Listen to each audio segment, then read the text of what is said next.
Ladies and gentlemen, good day and welcome to the Apex Frozen Foods Limited Q3 and 9 months FY26 earnings conference call. As a reminder, all participant lines will be in the listen-only mode, and there will be an opportunity for you to ask questions after the presentation concludes.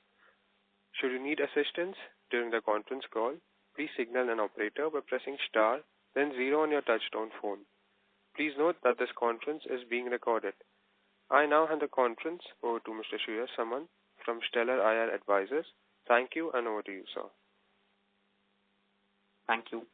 Good morning, everyone, and thank you for joining us today. We have with us the senior management team of Apex Frozen Foods Limited, Mr. Chaudhary Garuturi, Managing Director and Chief Financial Officer, and Mr. Durga Prasad, Senior Manager, Accounts, who will represent Apex Frozen Foods Limited on the call. The management will be sharing the key operating and financial highlights for the quarter and 9 months ended 31st December 2025, followed by a question and answer session.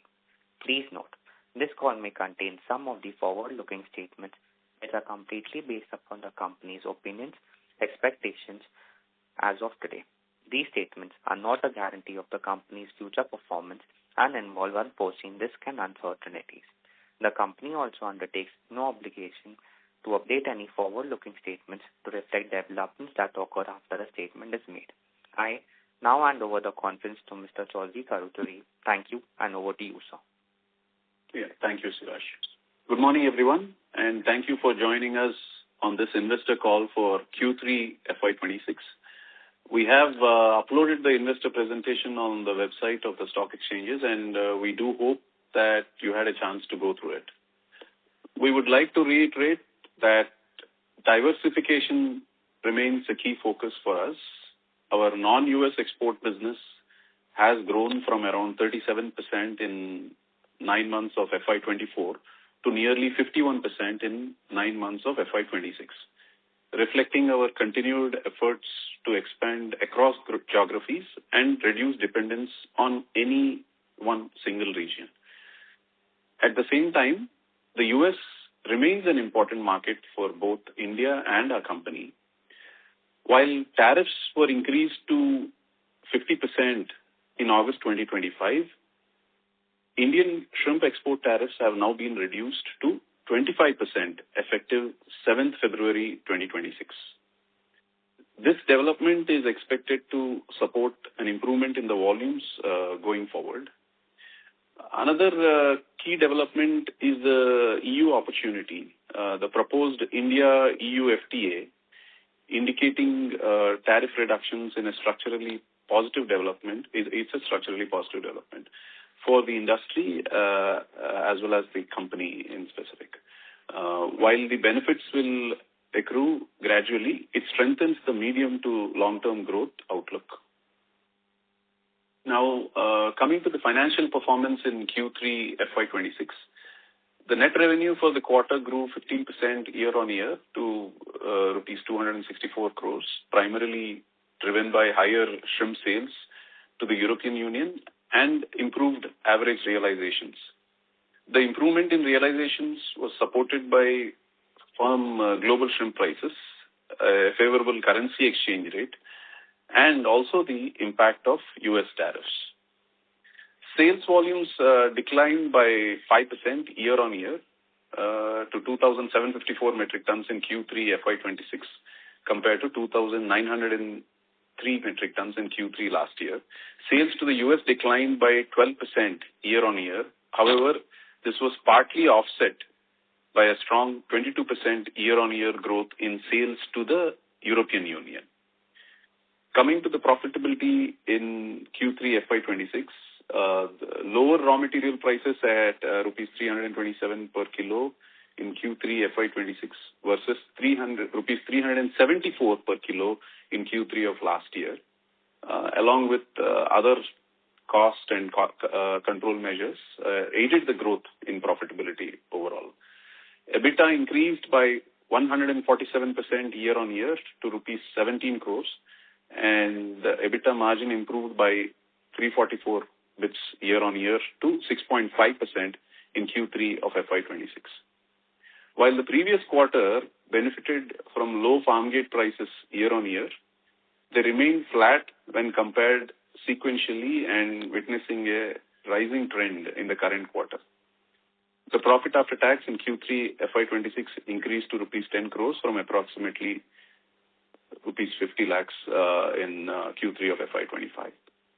Now, coming to 9 months FY26, typically a softer quarter, like I just mentioned, with regard to the 9 months FY26, the net revenue stood at rupees 761 crores, up from 23% year-on-year. Sales volume increased by 2% year-on-year to 8,373 metric tons. Sales to the European market continued their strong momentum, registering a growth of 20% year-on-year, whereas sales to the US declined marginally by 1%. EBITDA grew 143% year-on-year to rupees 53 crores, with EBITDA margin of 6.9%, a growth of 336 bits year-on-year. The profit after tax stood at rupees 31 crores versus rupees 2 crores in 9 months of FY25. Looking ahead, as we enter Q4 FY26, typically a softer quarter, like I just mentioned, we are witnessing an uptick in the farm gate or raw material prices. Further, alongside recent US tariff updates, realizations may realign in the near term. However, we believe that both the US and the EU trade developments are structurally positive and will support a stronger and more sustainable demand for the Indian shrimp industry in general. In conclusion, despite the headwinds over the past few quarters and years, we have remained focused on strengthening our fundamentals, reinforcing the balance sheet, reducing debt, maintaining disciplined cost control, and diversifying our revenue base to enhance resilience. We'll continue to position ourselves to benefit from improving market conditions as they unfold. We remain committed to driving sustainable business development and long-term growth. With that, we can now open the floor for question and answer session. Thank you very much.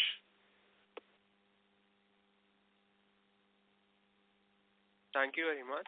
We will now begin the question and answer session. Anyone who wishes to ask a question may press star and 1 on their touchtone telephone.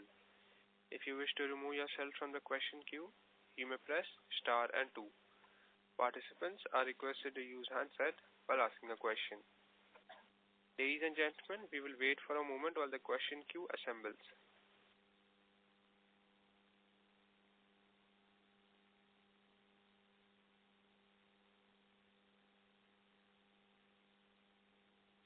The first question comes from the line of Deepak Ajmera with IGE India. Please go ahead.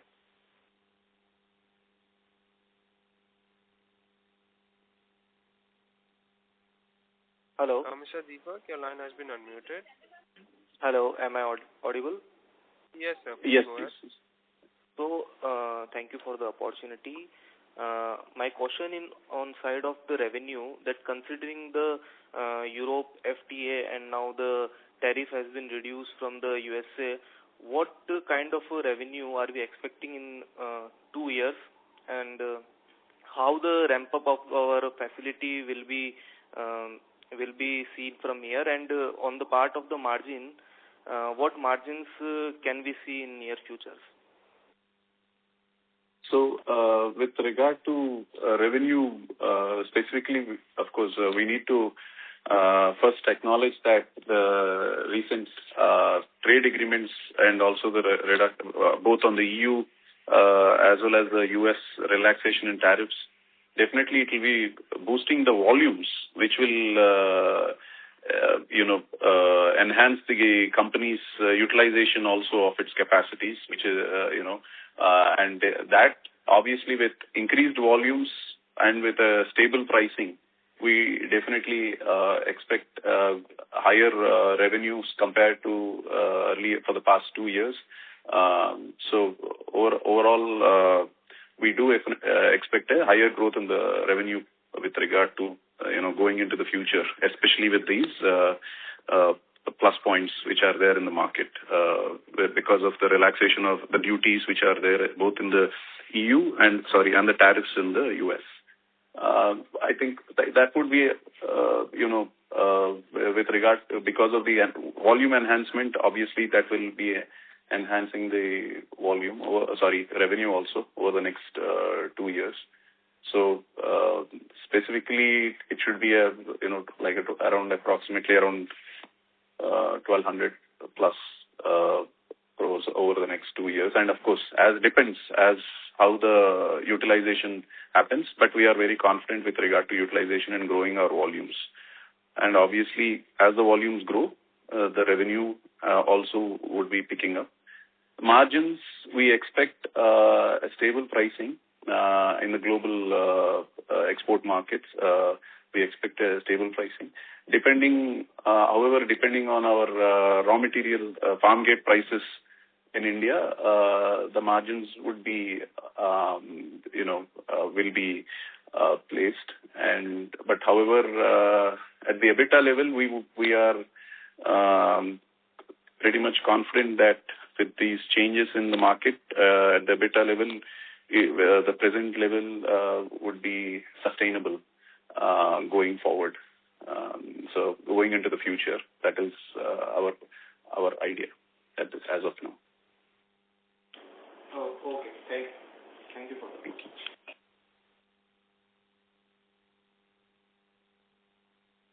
Thank you. The next question comes from the line of Nitin with Incred Research. Please go ahead. Hello, sir. Two questions.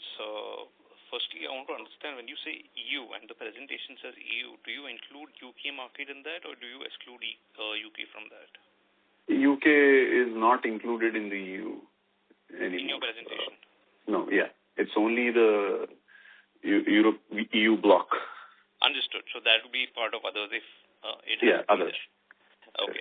So now that being clarified, given that both these markets were won previously when there was a lot of blockage for India to export to the whole bloc, which included UK, and now at least there is a bifurcation, both are working with their own regulations. Do you see anything happening in a speedier manner in any one of them, specifically in UK because lesser countries, lesser regulation hurdles?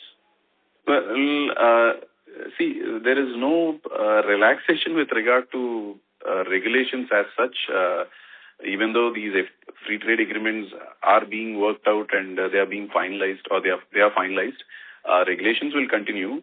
However, we will be placed on a level playing field with when compared to our competition, other Asian or South American competition, who do not have any tariffs any duties. So obviously, currently, Indian shrimp are levied 4.3% of tariff, around 4.3% of duties for import in both into EU as well as UK. And so obviously, those will be, we are expecting them to be removed. First, it will happen in the UK because, as you are all aware, that the UK FTA was signed much more in advance compared to the EU, which was done recently, last month. And the EU would anyway take time for a few months, maybe hopefully in FY27, we should be able to see the effect of that. The UK, of course, as I stated, it will be much earlier. But the regulatory part is not really going to change. But again, certain non-tariff barriers to get to the right point may be brought down. For example, with regard to 50% mandatory testing of Indian shrimp consignments into the UK should most likely be relaxed much earlier, to answer your question. And the EU as well would be most likely following suit. But we haven't yet received clarity on that. But definitely, with regard to these sort of non-tariff barriers, yes, there could be a relaxation, and that will definitely, we mentioned earlier, we will be placed on a level playing field compared to at the same level as the other competitive nations with whom we are competing with. So yeah, that is in one way, since we would be on a level playing field, that is definitely an advantage to our industry as well as the company. We could focus on growing more volume, which we have been losing to others because of these non-tariff barriers also, apart from tariff barriers. Understood, sir. So second question, given that you are a large hatchery operator across the coast of Andhra Pradesh, how has been the demand? How has been workings in January? Were the hatcheries very busy? Because that would kind of give a lead indication as what the farmers are thinking. Because that would be in a way, because the first season, to anticipate the first season from the farmer side would be you having a very busy January, February on the hatchery side. Oh, yes.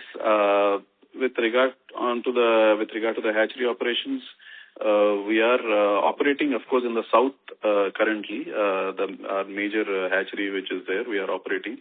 There was definitely a lot of conservative approach until the end of 2025 by the farmers because of the various disease-related issues and overall market, mood being dampened because of these tariffs from USA, especially. But however, now the temperatures also have improved. This is usually stockings happen in January. But this year it is a little bit kind of got late because of very cold temperatures in the, almost till the end of January. But that temperature is also improving. Along with it, the good news that some of these tariff barriers are being removed definitely has created a positive momentum among the farmers also. So currently, yes, the stockings are going on, and definitely, like you rightly mentioned, the hatchery operations are going in a very in a good way. That is an encouraging point when it comes to finally it'll come to when it comes to the supply side. Like you are stating, it's a positive sign for the supply going into the future. Let us say in another 2 to 3 months, when the crop will be harvesting sometime around March, April onwards. So we are looking at a positive impact this time because of these issues which were prevailing last year, especially the US tariffs, those being squared off and removed. So that definitely that is also creating a positive momentum among the farmers. Yes. But you mentioned more operations happening on the southern side of Andhra, where, of course, you have one hatchery. You had two close to Orissa on the northern side of Andhra. Those two are not operational, or are they operational?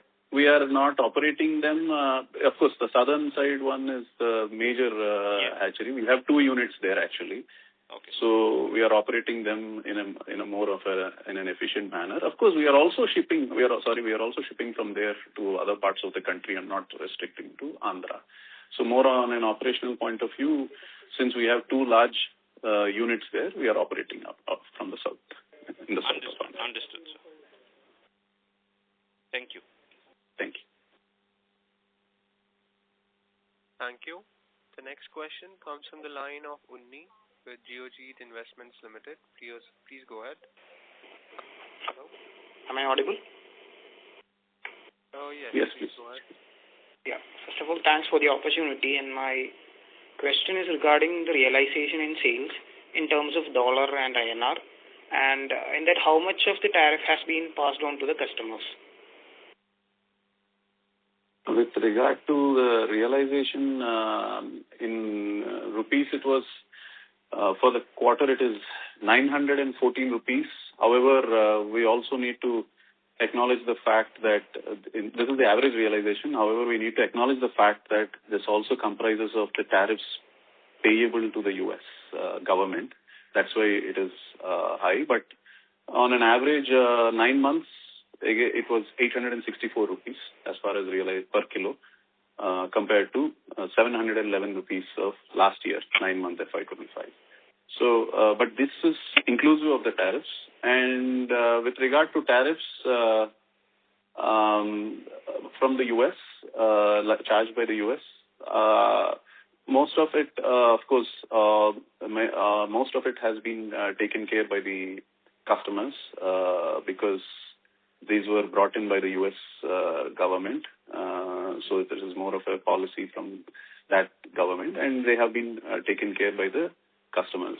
But that did create a dent in their volume plans from us. That's why our volumes to the U.S. also have dropped until the last quarter. So that we expect again to be stabilizing.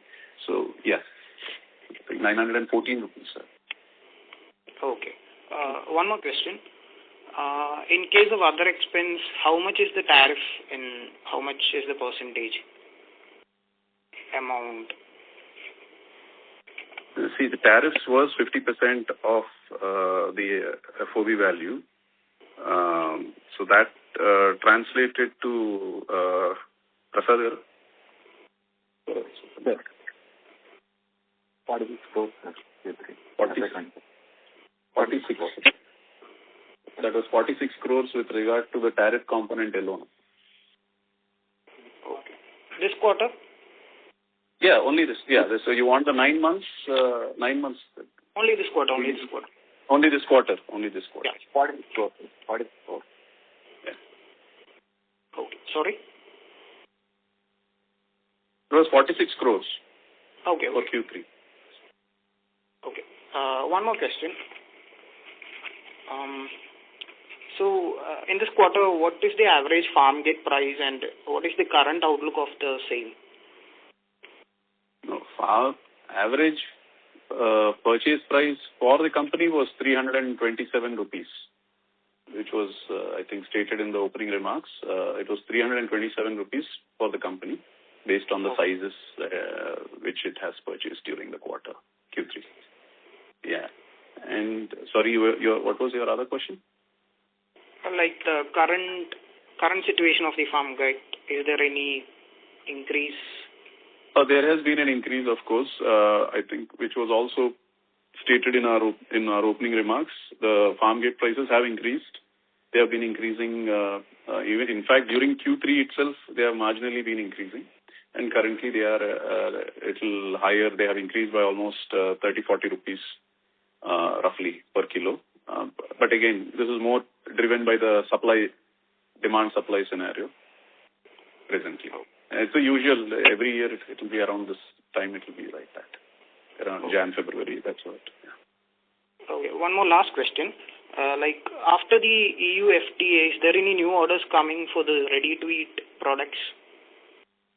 We have been getting the ready-to-eat orders even before the EU FTA, and we believe we will be continuing to grow them going forward with the FTA in place.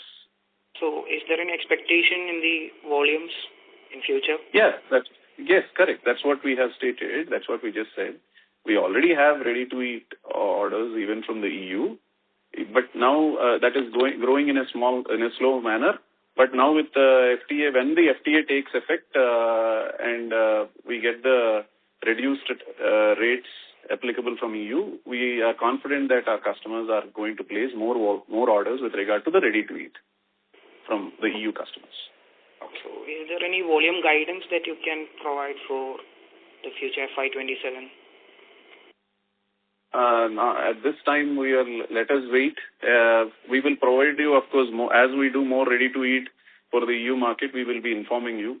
But like we also stated to one of the earlier participants, the effectiveness of the EU trade agreement, FTA, hasn't yet been done. It will take its time, most likely sometime in the FY27. We don't know which quarter of FY27, but we are very confident that once that is done, we will be having an uptick in the orders with regard to ready-to-eat also. So, but for now, we are focused on increasing the ready-to-eat products, irrelevant and irrespective of the FTA, since we have got the approval for the ready-to-eat in the beginning of this financial year. During the end of Q1. So we are using that, opportunity, and we are focusing on growing the ready-to-eat volume. So we'll provide you better idea, hopefully, by the end of the fiscal year as we grow our orders. Okay. Thank you, sir. Thank you so much. Thank you. The next question comes from the line of Harsh Shah with Seven Rivers Holding. Please go ahead. Yes. Good afternoon, sir. So my question was that, we operated, of course, quite low capacity at almost 32-33%. Now with tariff-related uncertainties reduced significantly, and we are obviously guiding much better growth going ahead. So how should we look at margins? I mean, I'm not holding on to any number, but say if we reach to decent capacity utilization, say something like 65-70%, then what kind of, it may happen 2-3 years down the line, then, but what kind of margins are we looking at? I mean, how is the business designed? What kind of margins can it achieve at optimal capacity utilization, assuming that the current raw material and shrimp prices prevail? Well, we have stated earlier also that we would be maintaining the present sustainable EBITDA levels. We'll be able to sustain the present EBITDA levels, which is 7% and odd. And of course, as volumes pick up going into next year and the year after, we should look at higher margin levels also, as we would definitely have the advantage of the scale of operation and also the costs being rationalized overall. So that in that regard, as stated, it will be between 7-10% currently, and as we grow more of our ready-to-eat, we should look at 10% plus also. But currently, we would be able to sustain these levels and not looking anything lower or looking back of what happened in the past earlier 2 years. Okay. And the U.S. has reduced tariff from 50 to 18%. So is there a specific different tariff for shrimps and aqua products at 25%? No. See, the U.S. has reduced from 50 to 25. They removed the penal tariff of 25%. No, they have removed the penal rate of 25% for the Russian oil component, and as far as reducing from 25% to 18%, it hasn't yet taken effect, which is what we stated as of February 7th, 2026. It has reduced, the 25% has been reduced, thereby the net tariff impact on the company or the industry is 25%. That's what we stated. Once they would affect the reduced rate of 18%, we would obviously, that will take effect, and we will make the changes accordingly. We will be paying lesser. But apart from that, you all know that already the anti-dumping duty and countervailing duty are there separately. That is always there. So that's been there already without the tariffs. So, but currently we are paying tariff of 25%. That's what we can say as of now. Understood. And sir, how is the supply from Ecuador, Vietnam, and with 25% tariff on us now? How do we compete with them in terms of prices? Well, the supply from Ecuador is definitely, of course, they are the number one producing nation in the world, obviously, and they have been very strong, and they are also, of course, that is continuing, even making their presence felt in the U.S. market also. That will be there. We don't expect it to be getting any slow, but we are not sure at this point whether they will ramp up any further. As we understand, there have been issues with regard to them finding market space for their production beyond a certain point.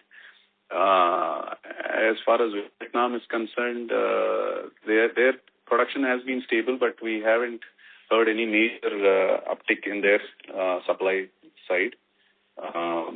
So we need to watch how it will be in 2026 scenario. Currently, as you know, everybody will be going for stocking in the Asian markets. Everybody will be going for stocking after coming out of the winter climate. So we should see how it will be in the current year. But Ecuador it's maintaining its supply of 1.4 to 1.5 million metric tons, I think, roughly. Okay. And yeah, in terms of pricing, I mean, how do we compare with Vietnam and Ecuador on FOB basis? Obviously, FOB basis, they would be having with regard to Ecuador, their FOB pricing, of course, is on a higher side. They could get some advantage in the past few months, last 6 months, we can say, for the almost 5 to 6 months. During the time we paid that 25% additional, they were definitely getting some advantage. But that, whether it will continue going forward or not, we are not sure. Now, as far as Vietnam is concerned, they have some other issues which we don't have a final confirmation that they are likely to be getting a higher anti-dumping duty rate, which we do not have the information yet as of now. Okay. So it's been a week. I mean, 7th of February is what you've mentioned in the PPT, that tariff has come down from 50 to 25%. I know it's still early days, but it's been like 8 to 10 days. But have you seen any significant increase in order inquiries from US market specifically? Yes. Okay. We have. Okay, yes. that's quite good. Great. Thank you so much. Thank you.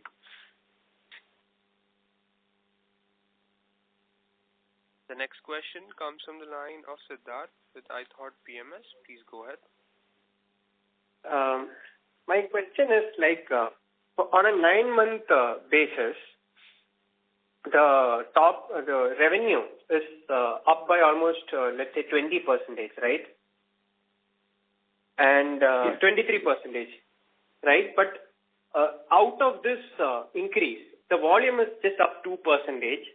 So how much of this is sheerly driven by the tariff component, tariff and forex component?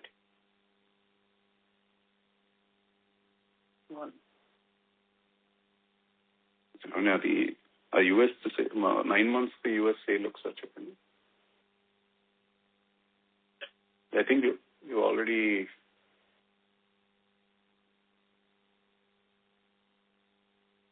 One minute.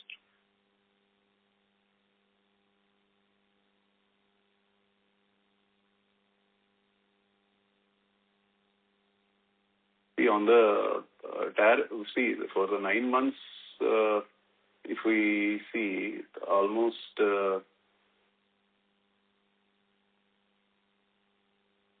we have the US has been around 49%. So, of course, whether it is 10% extra tariff or 25%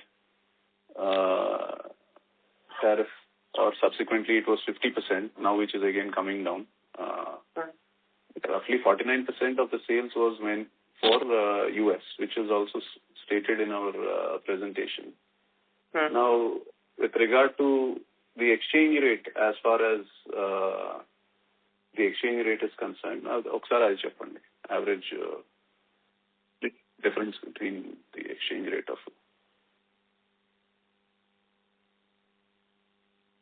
390 crores, sir, 9 months. Yes. 390 crores, sir. Yes, sir. No, that is 390 crores, but because of tariffs that has grown in regard to the realization of US sales. But then again, at the same time, even the pricing were also remaining stable in general between Q1 and Q2. In the 9 months period, Q1 and Q2, the unit value at FOB level also was higher, especially. So mainly only the US sales was affected because of the tariffs, but the other markets didn't get affected because of the tariffs component. It is the overall market pricing itself remained stable. And apart from that, the exchange rate, foreign exchange,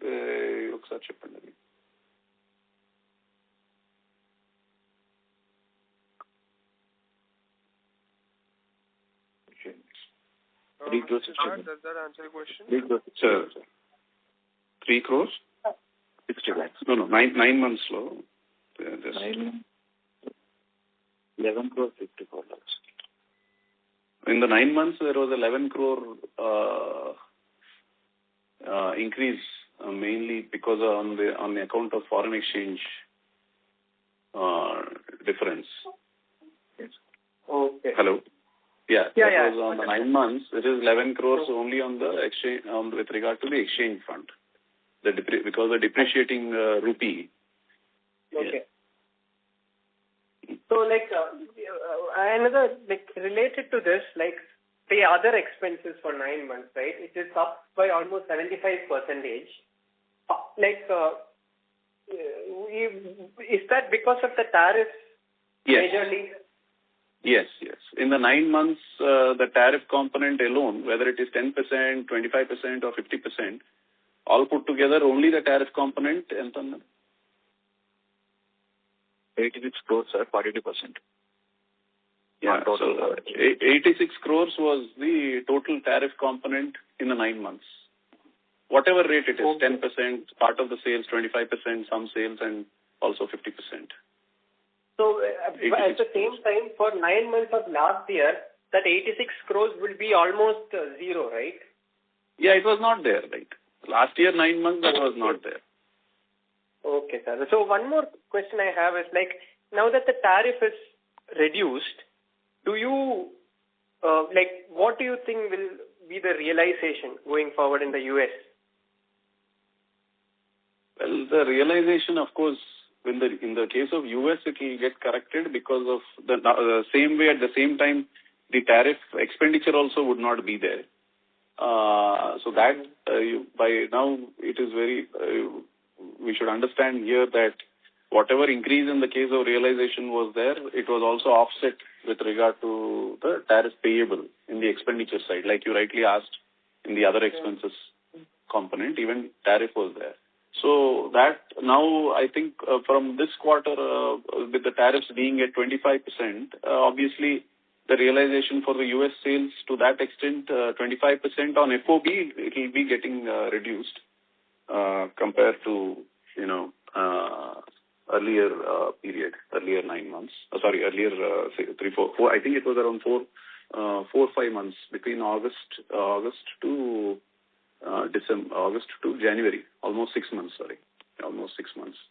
It was the 50% effective rate was there. Okay. So, what would be the price difference between India and Ecuador for your product categories in the US right now with the 25% tariff? See, the customers, with regard to currently the Ecuador and Indian pricing both are would be obviously the customers are willing to pay and at least buy from India in the reduced tariff regime, because earlier it was 15% and 50%. But yes, Ecuador pricing was much higher, which we stated earlier also. They were able to get some advantage, they were able to get some good advantage because of the tariffs on India until recently. They were able to get higher pricing for the demand which was there, which could not be taken up from India because of these high tariffs. Now the tariffs being reduced from 50 to 25%, definitely there is certain, with the positivity among the customers also who would want to go back to India and place the orders. So currently, yes, Ecuador will likely be trying to charge higher, but at the same time, India which is a very consistent and reliable with regard to deliveries. The customers are looking towards buying from India in a, looking back at India rather than having to deal with any lesser dependable sources, whichever they are, any part of the world, not specific to Ecuador. Yeah. Fantastic. Thank you and all the best. Thank you. Thank you. The next question comes from the line of Sukrut D. Patil with Eyesight Fintrade Private Limited. Please go ahead. Good afternoon to the team. I have two questions. My first question is, beyond the guidance which you have given, I just want to understand your view on the growth outlook. How will Apex Foods manage risk and uncertainty in its core business, particularly revolving around global shrimp demand, export market volatility, and raw materials cost? What strategic choices will help the company stay strong, even if there are some external pressures on it? Thank you. That's my first question. I'll ask my second question after this.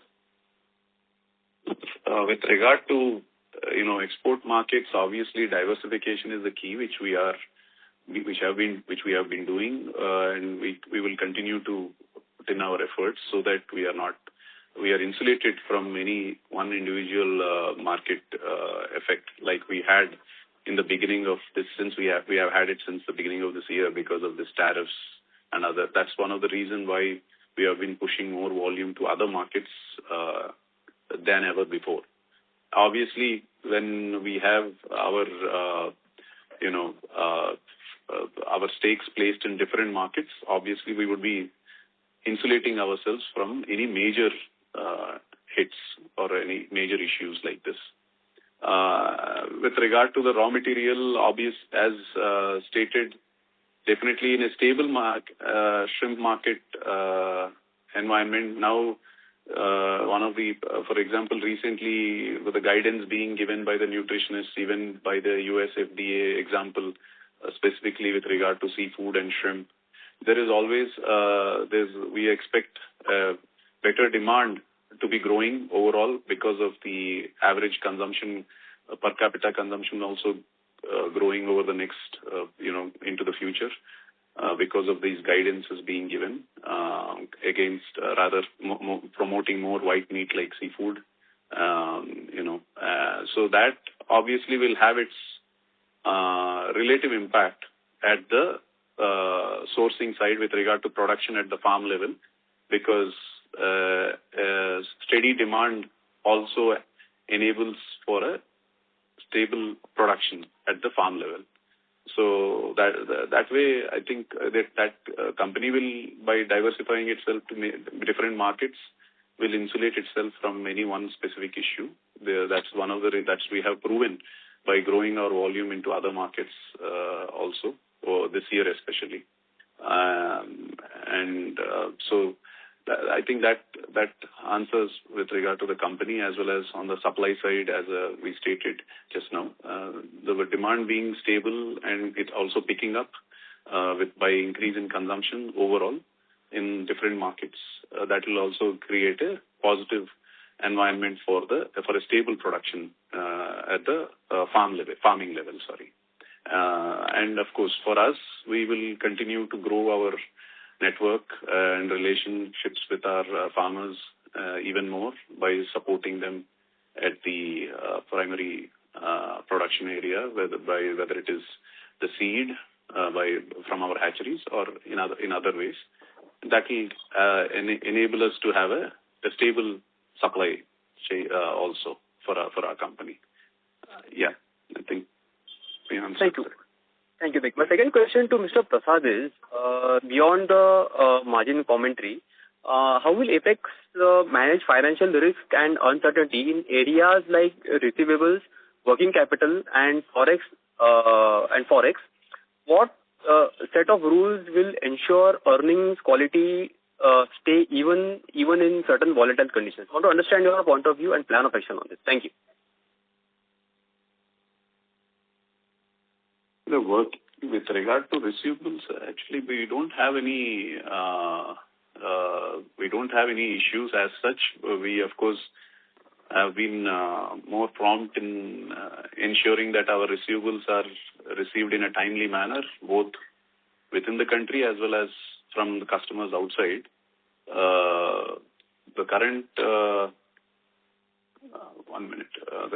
if you see both our inventory days as well as our debtor days are also maintaining low. Overall, of course, our total working capital days is currently at 108 as of September. But of course, that is even coming down even further because both our debtor days as well as our inventory days are also coming down. And with regard to forex risk, of course, we do cover our risks by way of forward contracts, which are supporting our realizations to the extent required. So, but in a depreciating rupee environment, definitely the market is also very supportive for our realizations, as stated earlier. So that way, we are able to manage these risks in an efficient manner. Prasad, working capital, the debtor cycle of the 1 December.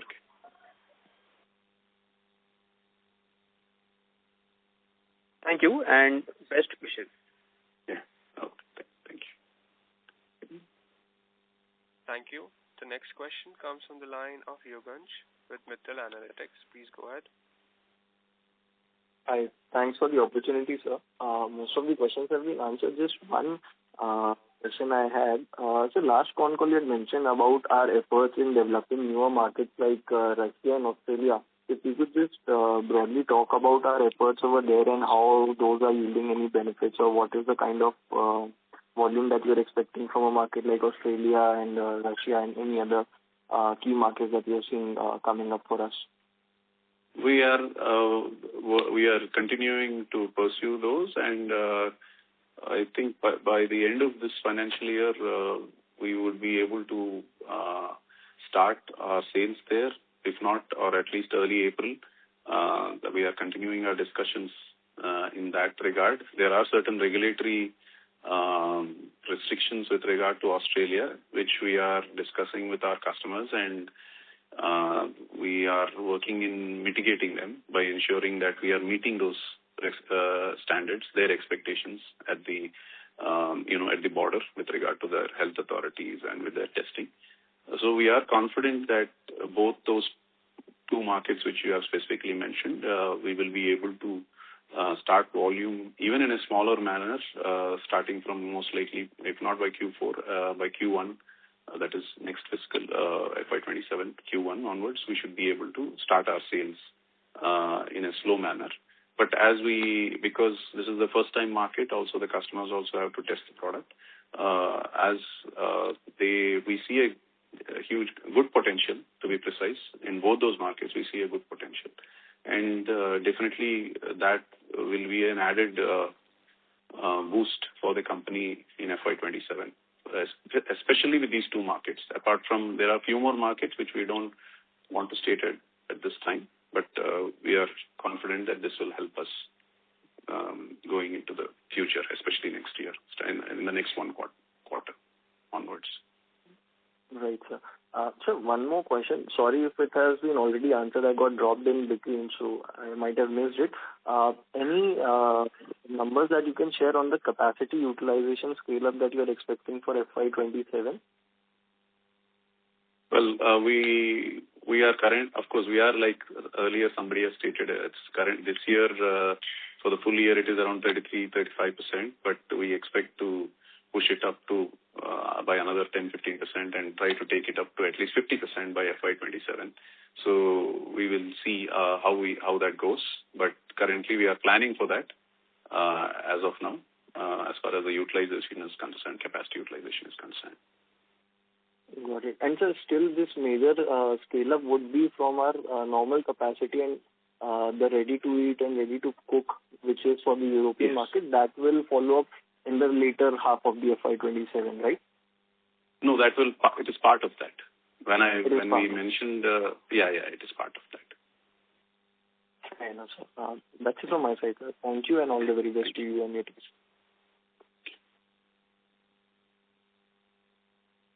Thank you. We have a follow-up question. It's from the line of Siddharth with iThought PMS. Please go ahead. Hi, sir. So I just had one question. Like for this quarter and for 9 months, what would be the capacity utilization of the ready-to-eat in comparison to the last year? Last year, okay. As far as the current quarter's ready-to-eat sales was there, as far as sales is concerned, there has been a drop by 1% because of course, the US sales not coming into play and the Europe still picking up. That was at around 7%. Last year's Q3FY25, we did around 8%. And on a full, but however, of course, during the first 2 months, we did some good quantity. First 2 quarters. So on a 9-month basis, last year it was 10% for 9 months, and this year it was 11%. It increased marginally by 1%. As far on ready to eat, especially. What would be the utilization be? Utilization would that is what on the ready to eat, especially we have that's on the total sales, sorry. With regard to the utilization, that would be currently around 1 minute, please.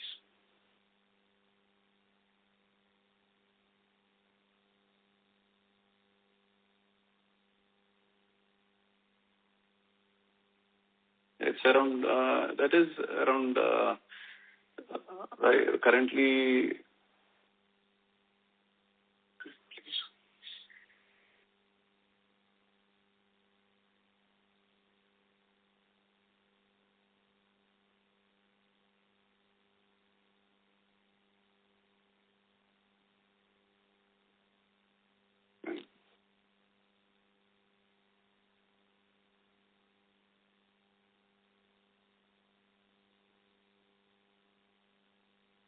Yeah, sorry, that was currently it is around 11%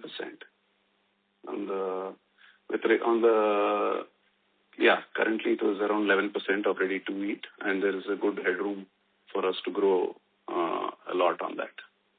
As only on the ready to eat capacity, what we have utilized as of this year it's only around 11%.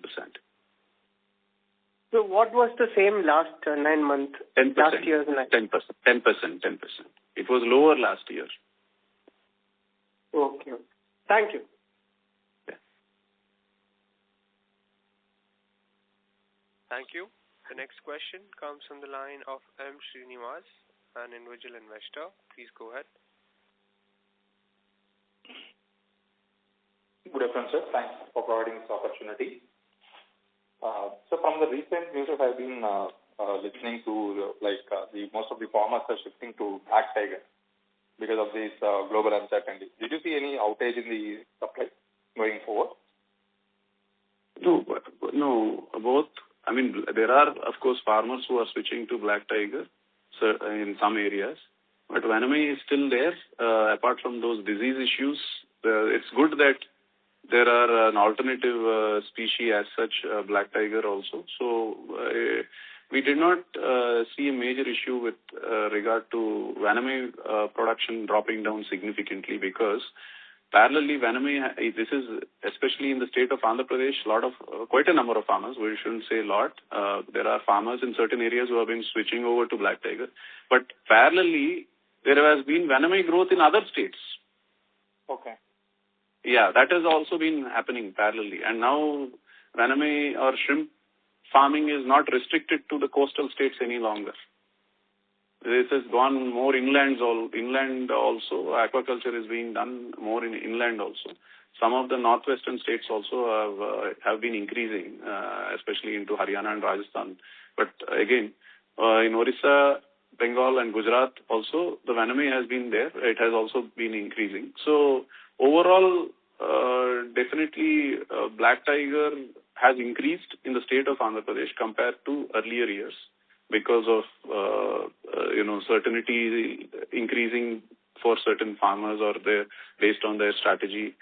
But however, Vaname hasn't seen a significant drop with regard to the supply as such. It is because, as I stated, in other states also, Vaname has been growing overall. So that way, Black Tiger crop supply did not really reduce the Vaname supply, if that is what you are trying to find out. Okay. My second question is regarding this anti-dumping duty. I think U.S. government is reviewing the anti-dumping duty and they're coming up with a retrospective effect. So did you see any such big hit in the P&L in Q4? Sorry? 23-24, I think some review has been conducted by U.S. Department, FDA, and they're placing anti-dumping duty with retrospective effect. I think there is an increase in the pricing. Like earlier it is 1.35%. Now they have been revised to like 3.86 or like 3.6%. Right. Okay, yes. Impact in the upcoming quarter? We should be seeing, we will be knowing about that more, yes, in the Q4 once, because they have made that effective, I think, this week onwards. They announced it middle of last week. They made it effective this week. So that will be there for a prospective payments, yes, means there will be a marginal increase on the anti-dumping duty from, not marginal, sorry, from 1.35 to 3.5, like you rightly stated. That will be there. That will be effective from this, mostly in this week onwards, yes. So going forward, it will be effective. That's what you were asking? Yeah. My last question is on the debt side, sir. I think when I was observing the balance sheet, there is a significant decrease in the short-term borrowing. Yeah. From almost like 140 crores to 40 crores. But there is no impact on the receivable days or turnover days. Like, what made such a significant downsizing of the debt? No, sorry. There is receivables, of course, have also been prompt, but at the same time, our receivables mainly from government departments, including GST input, all those credits, those also have been typically receivables which are there. Our debtors are only pertaining to our receivables, right? Whereas receivables from the government are also there. So obviously, they have been more prompt in this year, especially over the past 2 to 3 quarters. We have been pursuing them, and we have been receiving them much earlier.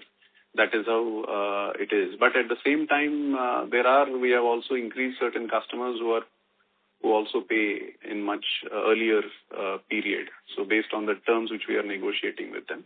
Though that is the new set of business which has been brought in this year in FY26. So that both together from the government side as well as certain new customers also are prompting for improvement. And along with it, utilization of inventories also, makes it possible for us to, that is obviously liquidation of stocks enhances, the capital in hand. So definitely that is another key point which is there. So within these 3 parameters, we have been reducing our overall debt for borrowing, short-term borrowing from the banks. Yeah. Okay. Okay. Thank you.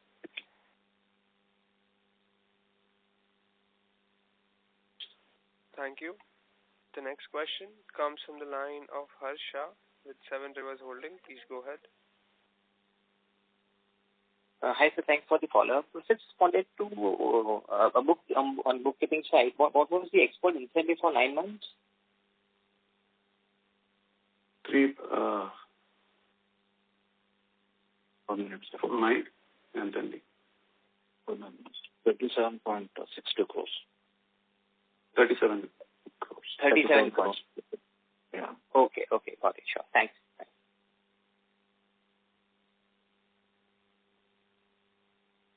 Thank you. The next question comes from the line of Anthony Joy, an individual investor. Please go ahead.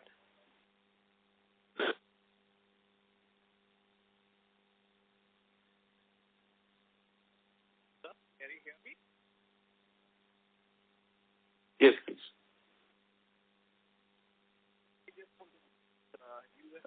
Anthony, can you please use your handset, please?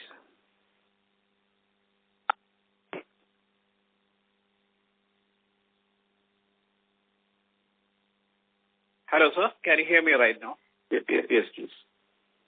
Okay, sir. In the last call, you were saying that the inventory level in US has come down. Is the inventory level in the US is still low at this moment? No, sorry. See, in the inventory level in the US at that time was lower because of all these factors where certain imports also got delayed, shipments got delayed because of these tariffs, confusion and all that.